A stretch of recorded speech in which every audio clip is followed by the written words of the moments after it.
Hello hi friends, मेरा नाम है गोविंद। आप देख रहे हैं log m let m for mathematics. और जैसा कि हम पढ़ रहे थे रियल एनालिसिस, तो आज हम बात करेंगे रियल एनालिसिस के अंदर कुछ सिंबल्स की जो हमें मदद करेंगे रियल एनालिसिस को समझने में और पढ़ने में। तो हमारे पास जो सबसे पहला सिंबल होता है वो होता है बिलोंग्स टू साइन, जिसे हम यूं बनाते हैं। जी हाँ, बिल्कुल यूं। इसे हम कहते हैं बिलोंग्स टू। ठीक है, इसे हम पढ़ते हैं बिलोंग्स टू। ये साइन हमें यूज होता है जब हम किसी सेट से कोई एलिमेंट लेते हैं, तो उस एलिमेंट को सेट का मेंबर बताने के लिए हम इस साइन का यूज करते हैं। जैसे अगर हम मानते हैं कोई set A is equals to 1 2 3 and 4, ये कोई सेट है और मुझे बताना है कि 1 इज एलिमेंट ऑफ ए, सो मैं इसको इस तरह से शो करूंगा कि 1 इज बिलोंग्स टू ए। मैं ये ऐसा ही 2 के लिए भी लिखूंगा, 2 is belongs to A.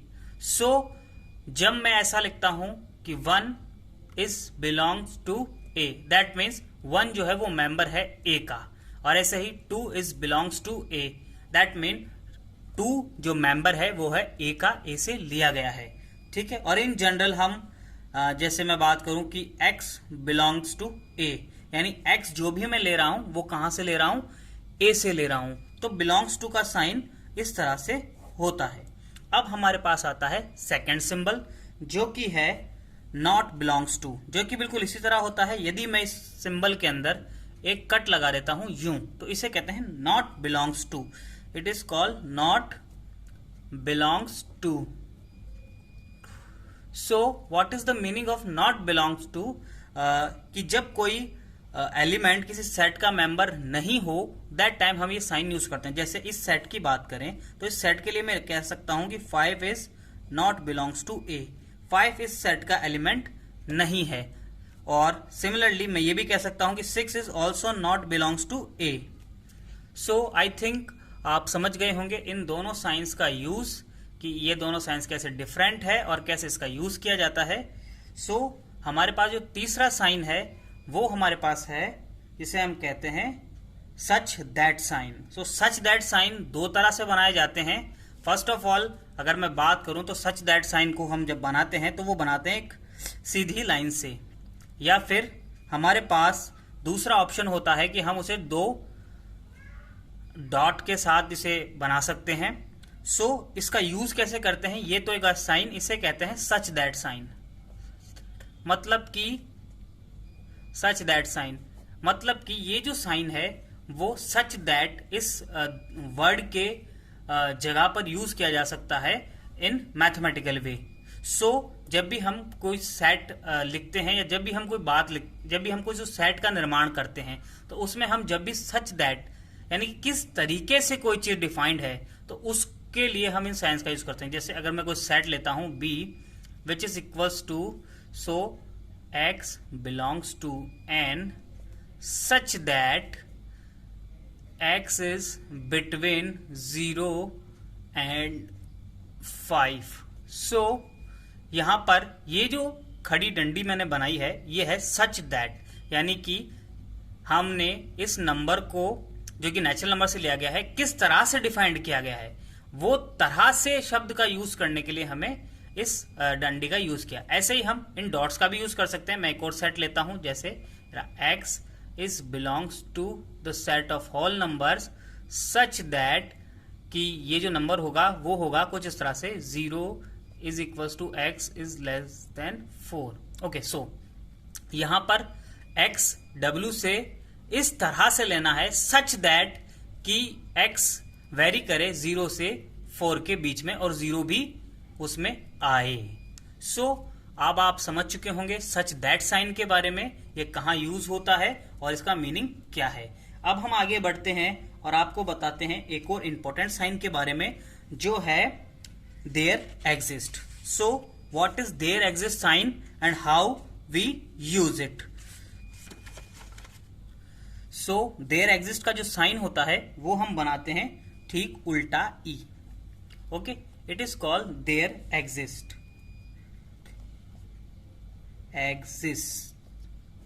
so there exist का मतलब कि वहां पर यदि किसी एलिमेंट की एग्जिस्टेंस पॉसिबल है तो उस टाइम पर हम ये साइन का यूज करते हैं। उसका यूज कैसे करना है, सी कि जब मैंने कह दिया कि ओके सी मैंने नेचुरल नंबर का सेट लिया जो कि आपको पता है 1 2 3 4 एंड सो ऑन होता है। सो मैं कह सकता हूं कि there exist x belongs to n। Okay, अब यहां सच दैट भी आएगा, there exist x belongs to n such that कि जो x है वो किसके बीच हो, 4 एंड 6 के बीच हो।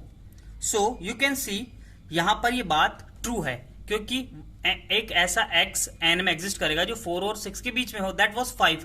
सो हम ये कह सकते हैं कि देयर एग्जिस्ट का यूज कैसे करना है जब हम किसी एलिमेंट की एग्जिस्टेंस को बता रहे हों। सो अब हम आगे बढ़ते हैं और जैसे कि हम सीख चुके हैं कि हमें कैसे यूज करना है देयर एग्जिस्ट को, तो अब हम आगे बढ़ते हैं और अब सीखते हैं एक और साइन के बारे में जो होता है इम्प्लाइज साइन। जैसा कि हम इससे पहले भी इसे पढ़ चुके होंगे मैथ्स में, यह है इम्प्लाइज साइन, यह है इम्प्लाइज साइन। ठीक है, तो इम्प्लाइज साइन का जो यूज होता है वो होता है कि हम जब किसी स्टेटमेंट का रिजल्ट निकालते हैं या किसी स्टेटमेंट से या किसी पर्टिकुलर स्टेप से नेक्स्ट स्टेप में जाते हैं तब इस साइन का यूज करते हैं। और ये साइन बहुत इंपॉर्टेंट साइन है, इसका ऐसे ही यूज नहीं किया जा सकता। इसका यूज करने के लिए हमारे पास ये पावर होनी चाहिए कि हमारा जो ऊपर वाला स्टेटमेंट है वो वाकई ये रिजल्ट करता है नीचे वाले स्टेटमेंट को। जैसे मैंने यहां लिखा there exist x belongs to n such that x is in between 4 and 6। So this line can be implies कि हमारे पास जो x है वो एग्जैक्ट क्या होगा, 5 होगा। सो हम इस लाइन से ये चीज इम्प्लाइज कर सकते हैं, सीधी सी बात है। ऐसे ही अगर मैं एक एग्जांपल और लूं तो मैं कह सकता हूं कि 5 प्लस 6 माइनस 2, ये मेरे पास एक स्टेटमेंट है और मैं कह रहा हूं कि ये इम्प्लाइज करता है 5 प्लस 4 को, और 5 प्लस 4 इम्प्लाइज करता है क्या, 9। ओके, सो जब हमारे पास बिल्कुल ट्रू ये बात होगी कि ये जो ऊपर वाली लाइन है वो नीचे वाली लाइन को इम्प्लाइज करती है तभी हम इस इम्प्लाइज साइन का यूज करेंगे। So this is the implies sign.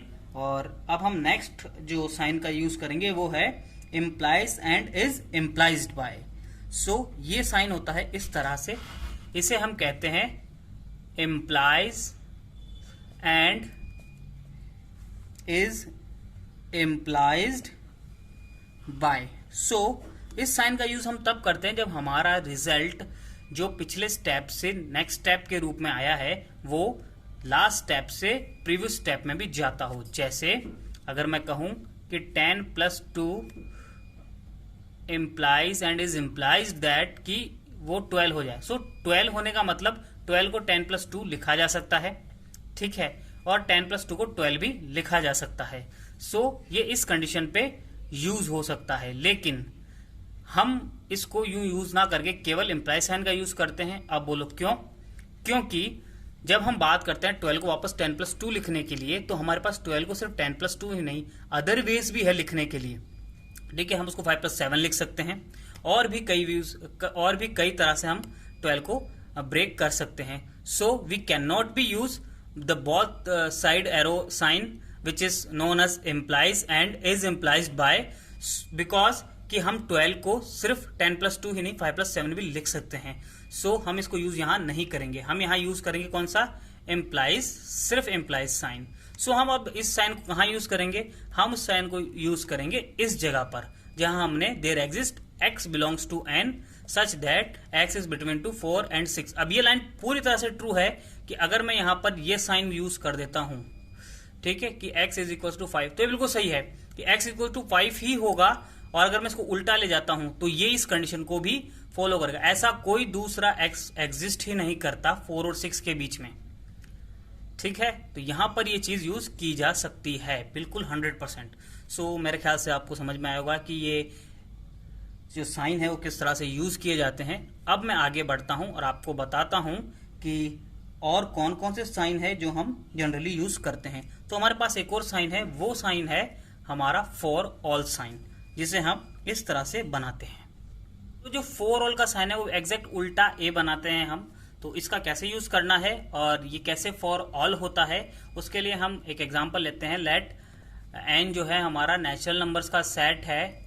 सो मैं ये कहता हूं कि I let a number x belongs to n. मैंने एक नंबर एक्स ले लिया जो कि एन से है। तो देखिए सभी साइंस को मैं यूज करते जा रहा हूं बार बार ताकि आपको उनका अच्छे से अंडरस्टैंडिंग हो। So X belongs to N, okay, ये हमने ले लिया है। And there exist a new number y belongs to n such that कि जो x है वो हमेशा छोटा रहे y से।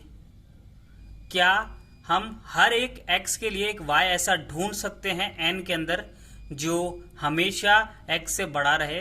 तो हाँ, हम ढूंढ सकते हैं। So it is true for all x belongs to n। तो हमने क्या किया, हमने एक रैंडम x लिया था n में और वहां पर हमने देखा कि x के लिए एक y ऐसा एग्जिस्ट कर जाता है, जैसे 2 के लिए 3, 4 के लिए 5, 10 के लिए 11, और आप जो भी नंबर बोलोगे उससे बड़ा मैं एक नंबर बता दूंगा, ठीक है। सो ये बात हर एक x के लिए लागू हो रही है। सो मैं कह सकता हूं कि जो रिजल्ट है, ये जो लाइन है, ये जो एग्जिस्टेंस ऑफ y है, ये ट्रू है for all x belongs to n। So guys, अब आपको एक बेसिक आइडिया हो गया होगा कि कैसे हम फॉर ऑल साइन को कहां और कैसे यूज करते हैं। अब हम चलते हैं एक और साइन की तरफ जो कि हमारा आज के लिए लास्ट साइन होगा, और वो होता है if sign. Okay, IFF if. इस साइन का मीनिंग होता है इफ एंड ओनली इफ। जैसा कि मैंने आपको ये वाला साइन बताया था जो कि बोथ साइड से को इम्प्लाइज करता है कि अगर ए और बी में इस तरह लिख देता हूं तो ए इम्प्लाइज करता है बी को एंड बी इम्प्लाइज करता है ए को। दैट टाइम पर इफ भी इसी साइन की तरह है। इफ एंड ओनली इफ का मतलब होता है, ये यूज करते हैं कि दो रूल्स के बीच में या दो पॉइंट्स के बीच में, जब हमारा एक स्टेटमेंट इम्प्लाइज करता है किसी दूसरे स्टेटमेंट को, और ये वाइस वर्सा भी होता है। जैसे मैं कहता हूं Ram is brother of Lakshman. That time brother होना, राम का लक्ष्मण का ब्रदर होना और लक्ष्मण का राम का ब्रदर होना, दोनों इफ वाली कंडीशन है। यानी कि Ram if brother of Lakshman then Lakshman is also brother of Ram, ठीक है। तो इफ इस तरह से यूज होता है। एक और एग्जांपल में ऐसे एक जनरल एग्जांपल और बताता हूं जिससे कि इसको आप अच्छे से समझ पाएंगे कि इफ किस तरह से यूज होता है। सो मैं कहता हूं कि Ram is husband of Sita. Okay, Ram Sita का हस्बैंड है। तो राम का हस्बैंड होना ये कभी उल्टा इंप्लाइज नहीं हो सकता, यानी यहां इफ का यूज नहीं करेंगे। क्यों? क्योंकि उल्टा नहीं होगा, सीता राम का हस्बैंड नहीं होगी, सीता राम की वाइफ होगी। सो दैट मीन कि हम इफ को कब यूज करेंगे, जब कोई भी रिलेशन या रूल दोनों तरफ सेम तरीके से वर्क कर रहा हो, ठीक है। और ये चीज इसके लिए भी ऐसे ही होती है। सो हम बेसिकली बात कहें तो ये जो साइन है जो बोथ साइड इंप्लाइज है और इफ है, वो तकरीबन एक सी ही बात कहते हैं। बस इनका यूज करने की जगहें थोड़ी सी अलग अलग हो जाती है। ये हम इक्वेशंस के अंदर अक्सर यूज करते हैं, और जब हम किसी स्टेटमेंट के अंदर बात करते हैं तब हमें इफ साइन को यूज करना पड़ता है। तो ये कुछ बेसिक डिफरेंस थे और कुछ बेसिक साइंस थे। आइए हम एक बार और इन पर नजर डालते हैं शुरू से। तो हमने जो सबसे पहले साइन पढ़ा वो पढ़ा बिलोंग्स टू, जो कि किसी एलिमेंट को बिलोंग होने, किसी सेट से बिलोंग होने को बताता है। और दूसरा हमने पढ़ा नॉट बिलोंग्स टू, जो किसी एलिमेंट को किसी सेट से नहीं बिलोंग होने को बताता है। फिर हमने पढ़ा सच दैट, जो किसी रूल के लिए यूज करते हैं कि हमें जब कोई एलिमेंट ले लिया किसी सेट से तो वो किस रूल के थ्रू लिया गया है उसे बताने के लिए हम सच दैट साइन का यूज करते हैं। और देयर एग्जिस्ट जो साइन है उल्टा ई, जिसे हम यूज करते हैं किसी एलिमेंट के एग्जिस्टेंस को बताने के लिए। एम्प्लाइज साइन हमें बताता है कि हमें पिछली स्टेप से नेक्स्ट स्टेप में जो आए हैं वो एक लॉजिकल तरीके से आए हैं, तब हम इस इम्प्लाई साइन का यूज करते हैं। और हम बोथ साइड इम्प्लाई साइन का या इज इम्प्लाइज बाय और एंड इम्प्लाइज, ये जो साइन है हम जब यूज करते हैं तब जब हमें दोनों स्टेप्स वाइस वर्सा हो, यानी कि इस स्टेप से स्टेप पर स्टेप पर केवल एक ही तरीके से आया जा सकता है तब। फॉर ऑल का एग्जिस्टेंस, जैसे कि मैंने बताया आपको कि जब कोई रूल कि सभी एलिमेंट्स के लिए लागू होता है तब हम फॉर ऑल का यूज करते हैं। और इफ का जब हम यूज बताते हैं तो इसका मीनिंग होता है इफ एंड ओनली इफ, यानी कि जब कोई स्टेटमेंट एम्प्लाइज करता है किसी रिजल्ट को और वो रिजल्ट एम्प्लाइज करता है उस स्टेटमेंट को, उस पोजीशन पर हम इफ का यूज करते हैं। तो ये थे हमारे कुछ बेसिक साइंस जो हम रियल एनालिसिस पढ़ते वक्त काम में आएंगे। सो हमारा ये आज का लेक्चर यहीं पर खत्म करते हैं और हम कल से स्टार्ट करेंगे रियल एनालिसिस के अंदर फील्ड एक्सियम्स की। फील्ड एक्सियम्स क्या होते हैं, ये रियल एनालिसिस में किस तरह से अपना योगदान देते हैं और इनके क्या रूल्स क्या रेगुलेशंस होते हैं, उसकी हम चर्चा करेंगे नेक्स्ट वीडियो में।